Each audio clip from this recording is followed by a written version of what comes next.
Welcome to SportSense, the show where my dad's got all the sport and I've got none of the sense.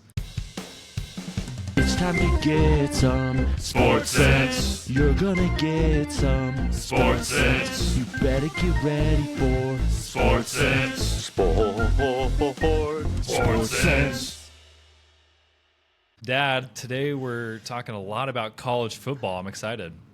We'll jump right into it. Me too. And you've got sense. It's just applied in different areas. So, no, it's all good. You've got lots of good sense. All right.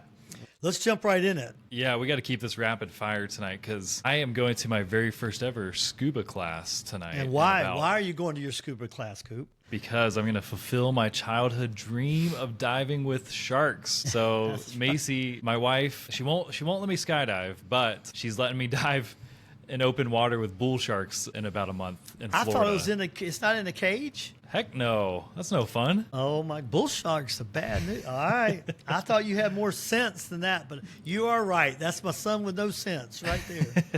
I didn't know that. I really did. I thought it was in a cage. All right. Wait till I tell your mother. All right. Yeah. Maybe don't tell Mom. I'm excited for you for your first lesson.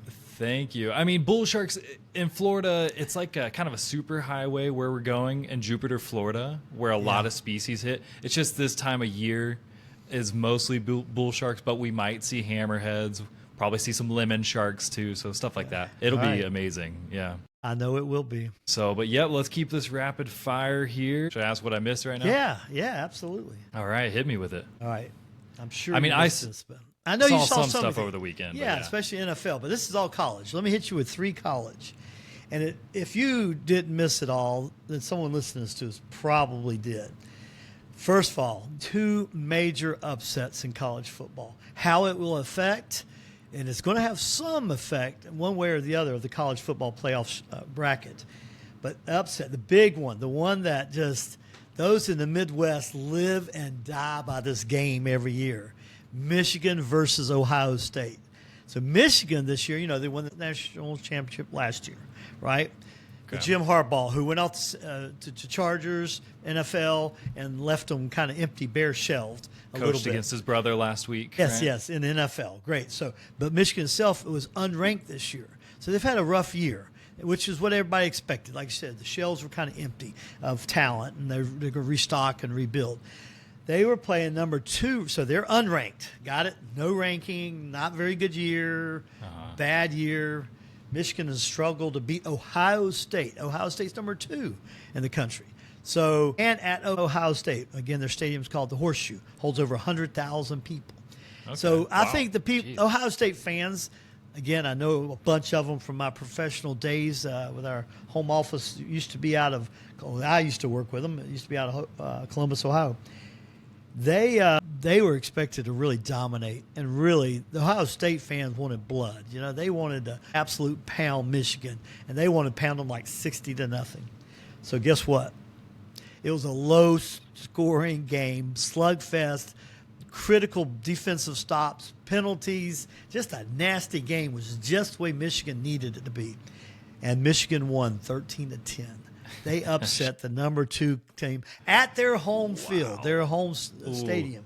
So does that hurt Ohio State's ranking? Well, they're going to be in CFP. It probably will not. They're going to be in the college football playoff still, but it definitely put a ding in it. I don't know if they'll get a bye. They probably will. Not sure.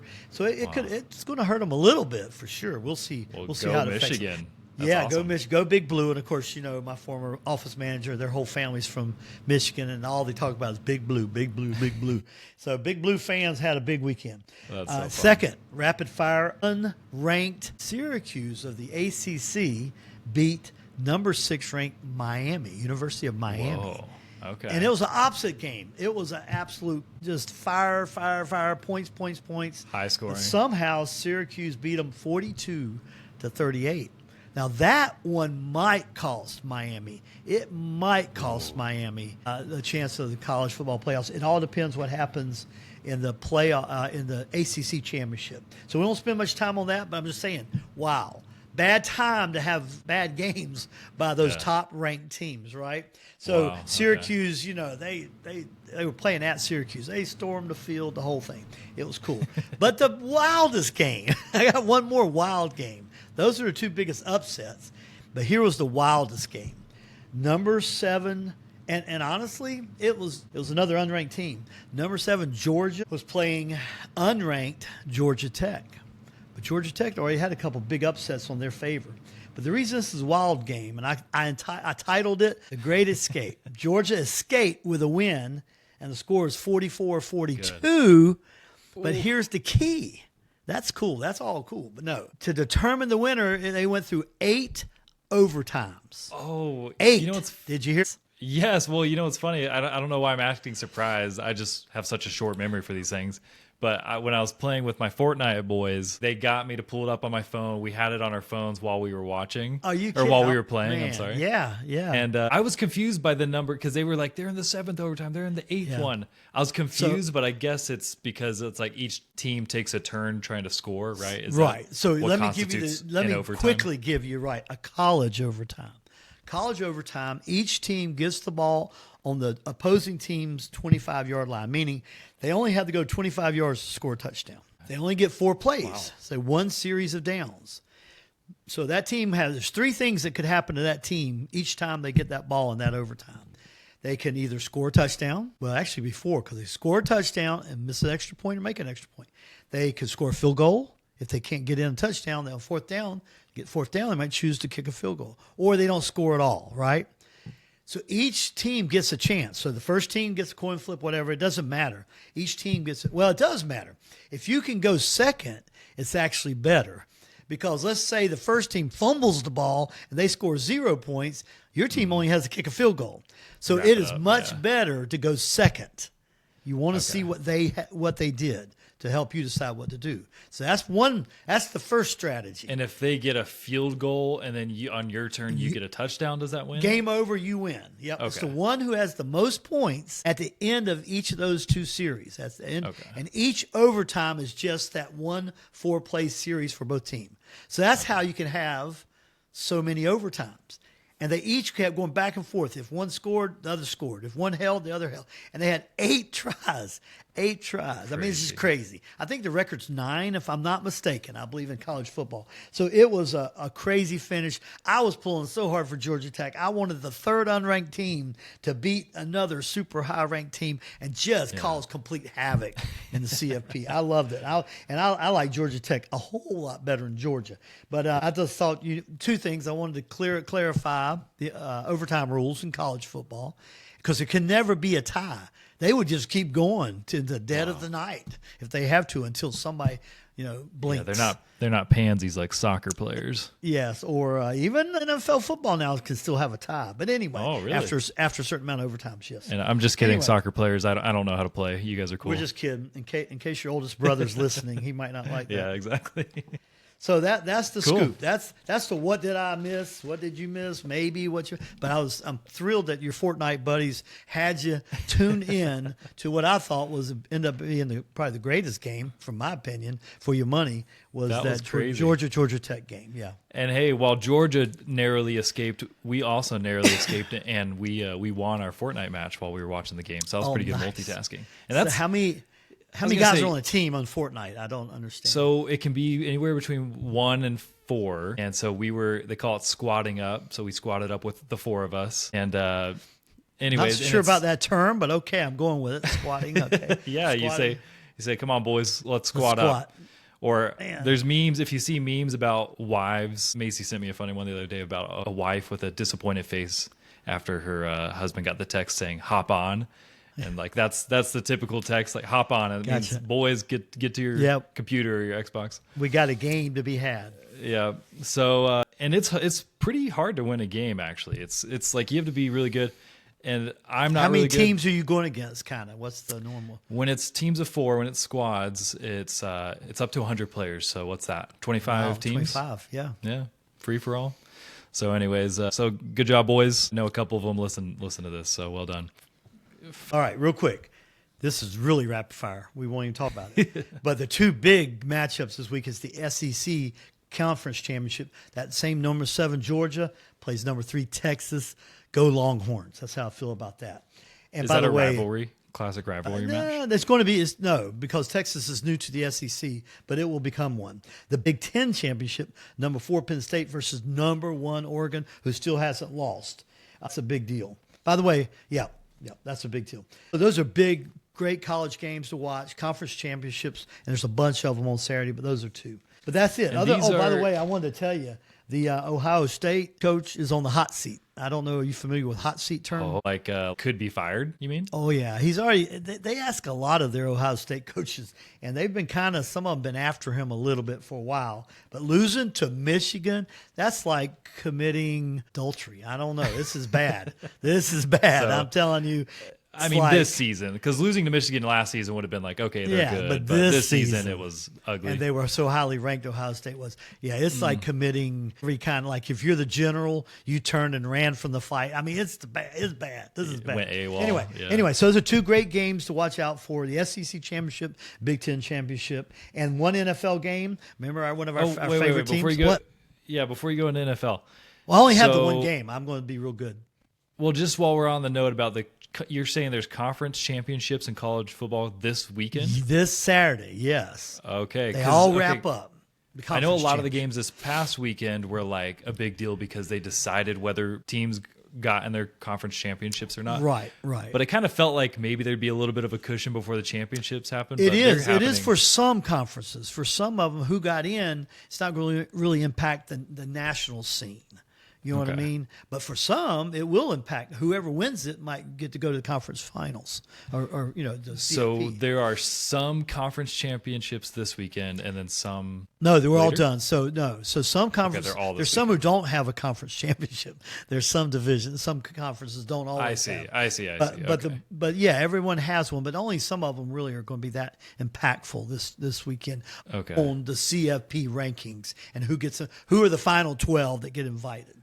Because ultimately, it's like a jury, right, or panel. It's a that committee. selects It's a who goes to committee. the bracket. They're officially called a committee. Yes, a committee. Okay. A committee decides, and there'll be a bracket. There'll be a whole show release on Sunday night. Okay. Cool. And then we'll know. And then game on. Then we get to start talking about the championship. Okay. Playoffs. So yeah, next week we'll do a deep dive into that, right? How the championship and the history has of been it. awarded. Yep. The history. Yeah, I'm excited. That'd be fun. Cool. Okay. Well, tell me about the big NFL game you said is coming up. Real quick, just Thursday night football isn't usually too exciting, but Green Bay is going to be at Detroit. Remember how we've talked about Detroit? Green Bay's playing really well. They're in the same conference right now. Detroit's got the Lions have got a stranglehold on it because they only have 1 loss. Green Bay has 3 losses. But it would be a great time for Green Bay to go into Detroit and beat them and gain a game and only be 1 game behind in the leader of the C North. So big game. But do you want that? I thought you liked Detroit. I do, but I like exciting finishes and things like that. Okay. Yeah, I see what you're saying. You're saying the stakes are stakes are up there though. For a Thursday this is night in game. conference. I mean, they're in same division, same conference, same division, and cool, pretty cool. All right, well, very nice. Okay, well, let me tell you what happened in the ad world this week. Actually, it's not really ad as much as just like entertainment.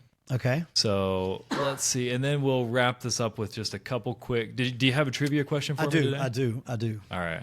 We'll wrap it up with a couple quick-hitting trivia questions and then get out of here. You probably already heard about this because it was pretty big news. I got to find some more obscure stuff for you, but just while it's trending, Wicked is obviously just hot and crazy, and it's like the biggest box office opening ever for a musical movie, or I think a movie based off a stage play or something like that. And so, did you see it, by the way? I haven't seen it yet. I want to see it, yeah. I'm surprised you haven't got dragged out to it yet. We have been too busy, but we're working on it. We're trying to take your grandma, but that hasn't for her birthday. Her birthday's yesterday, but we haven't gotten her there yet. Well, I've only heard positive things about it, except did you know it's a part 1? I've recently learned that because your sister and brother-in-law went to it this weekend, and they went to the IMAX version. Ooh, fun. Yeah, I know a lot of people saw it. I just found that out, yes. Couldn't believe it. So I think I'm gonna rebel a little bit. I'm going to hold off, not even watch it for about a year until the second part comes out. But your rebellion will not hurt them at all. But I know. Well, it's only done in principle. I understand. Well, tell me if you heard about this. I'm going to send you a headline. Okay. This is from NPR. A wicked mistake. Mattel. Did you say left PR, LPR? NPR. NPR. Left wing PR. Okay, I got you. Oh, NPR. sure. Got it. Yes, as some might say. Okay, where did this go? Where you just send? I got it. I Okay, let me texted get it to you. So yep, I got it. Okay, I'm checking it says, out. a wicked mistake. Mattel, the toy maker, apologizes for printing a porn site on its doll packaging. My Did you hear gosh. about this? No, I have not heard that. Oh my heavens. So they made these toys, Barbie-looking characters for the Wicked main characters. Yeah. And they were great, whatever. Everybody wanted the toys. But on the box, instead of saying wickedmovie.com, Yeah. had wicked.com. I don't know if I'm allowed to say that here, but yeah, Oh, apparently it's my gosh. it's a appropriate website. That is unbelievable. So they had to recall. They basically sent out a message saying, please, if you bought one of our toys, please return them to us. We'll replace it for free. And they took all the toys from the shelves. But of course, pretty quickly it became a collector's item, and people tried to buy them before they got pulled off the shelves so they could sell them on eBay and stuff. So pretty No, I funny. haven't. I will share that with all of our Wicked fans around here. They'll think that's crazy. Yeah, it was pretty interesting. No, I have not heard of So- that. That's too bad. It is too bad. Some things now, don't you? When these things happen, don't you want to know how? Isn't there multiple layers of proofreading that needs to go on here? Yeah. There's got to and- be and- like multiple people Oh, that have yeah. to sign off. And I mean, like the way I've done my sensitive data and my business and my accounts and financial big stuff, I read the number backwards. If I have all my numbers in a big sequence of an account where money's transferring and this and that, and it's really important. Yeah, I you're read it triple backwards, checking. forwards, and I mean every which way to Sunday. Yeah, no, and I work at a fairly small, like kind of a medium ad agency, and before anything goes out, there's probably at least 3, if not 4 layers of approval, of checking before someone goes out. Sometimes it's in the dozens of layers. Right. And so, yeah, for a company like Mattel, crazy that went out. Really, really crazy. Okay, actually, and on that note, since Wicked is such a big deal, I want to show you one more thing, and then I've got a bolt. Well, I So get I'm to gonna ask my text this question to you real quick. Okay, well, let me hold on. This is on the Wicked note. So go check your iMessage really quick. So this is Ariana Grande and the two main I actresses. forget her name. So, right. Cecilia. Yeah, the 2 main actresses from Wicked. Yes. And they had this really cringy press tour leading up to the movie. Again, it just shows the power of the story. People just love the story because this press tour did not help sales, I don't think. But watch this little video and watch just right. their interaction. It's so funny. All right. I don't know what to say. But That would not be. Yeah. Did you notice how Ariana grabbed? Her hand. She grabbed yeah. Cynthia's finger. Finger, Just kind of yeah. slides Yeah, up and down. not her even her finger. hand. Just kind of. Is that a calming Yeah. thing or a I don't supporting? know, but you should just dig in, find some YouTube montages of clips of their press tour because it's like a number of different weird finger grabs and hand caresses. Well, I just they love cry in every interview. Wow. All It's right. Well, hilarious. the response was cracking me up all by itself. I think I could teach them. I could give them a few ideas to pump the audience up a little bit more than that. But anyway. That was just more on the Wicked news. Yeah. The media that's fun. world. I mean, everything went kind of wrong for them in the media buildup in a lot of Yeah. ways. But people just have been dying for decades to see that put to film. So, of course, it soared in the box office and all that. So, In other words, they didn't really need any media buildup. They'd probably done better Right. if they just stayed quiet and Right. let it be its own buildup, right? Exactly. Well, speaking of which, maybe I shouldn't open my mouth for this, but I'm ready for your All trivia right. question for me. Real quick. And this is it's got to be a given because it continued for decades. There's the jingle, and the jingle's words. I'm not going to sing the jingle because that way, I want you Okay. to just tell me the product. Just from the lyrics of the jingle. Yes. Okay. Plop, plop, fizz, fizz. Oh, what a relief it is. Alka-Seltzer, Yeah, right? good job, good Yeah. job. This just started you ought to see. All I'm asking, we'll get off of. You got to go look at a video clip of the very first TV commercial for it. I feel like I've seen It's it. hilarious. I'm trying to remember. I can't remember what happened. Might even be a British guy, but he's in a bathroom, kind of brushing his teeth. And he's thanking his wife, and she's in their bedroom. She says, "Yeah, that was a great whatever." Oh, I can't remember what that is. Did she cook dinner for him? Is that Yes, what it was? Italian pastry. But you're supposed to make all small little ones. And he goes, I've never seen it all made into one 5-pound one. And he's holding his stomach. Ravioli or Yeah, something? he's trying to hold his stomach, not letting her see him. And he's in there. And then he's talking to her, and then he puts it in there and it starts fizzing. and he's trying to cover up the noise because he's trying to take an Alka-Seltzer. And he's hiding the noise, and he can't hide it. And she goes, "Is it raining?" And it's this whole hilarious thing. And I mean, it's the best. You've got to look it up. And so he finally covers it and keeps her from understanding what it was. He drinks it and feeling better and walks out and says, she goes, "Oh, honey, I can't wait to cook you." And it was some gross English type of greasy sausage thing meal tomorrow night. And he spins around and goes and gets more. Anyway, because actually he's going to throw up. It's a good one. But good job on the product. I'm going to do much more difficult. I wanted you to have a good one. But that started in 1976. And final for entertainment. This won't mean a lot to you, but anybody that's older might, but maybe you'll appreciate it. The actual jingle, the writer of the jingle, is the father of a pretty famous actor. Do you know who Juliana Margulies is? Margulies? In her heyday in the 90s, she was ER fame. You know, do you remember the show ER? I've Medical? heard of ER, yeah. ER. Well, she was the one of the stars of it. Okay. But her father wrote the jingle. Oh, he wrote the jingle for. He wrote the jingle for Alka-Seltzer. The music. Yeah. That's really cool. Yeah, because I'm pretty sure, and I could be getting this wrong, but I can't remember her name, but there's a famous woman in advertising who she like trailblazed the way for women in that industry. Yeah. She's written some of the most incredible taglines of history. M&M's melt, or the candy that melts in your mouth, not your hand. And I think she did that Alka-Seltzer one too. So that one just, I think I learned in like my ad 101 class. That's I like would a imagine legendary one. because it was, and it stayed for decades. It's held for decades. Very sticky. Anyway, all right, man. Well, you go swim with the people tonight in preparation of swimming with the sharks. You get a bye week. Speaking of bye weeks, you get a bye week from your trivia. Can ride my win from last week. Okay. Yeah. All right. Well, love you, Dad. Thanks for everything tonight. And for all the listeners, check the show notes for our social handles. We're posting clips to social if you like doing that better than podcasts. Email us with questions and thoughts. And with that, we'll get out of here. All right. See you, Coop. All right. See you, Dad. Bye. SportSense.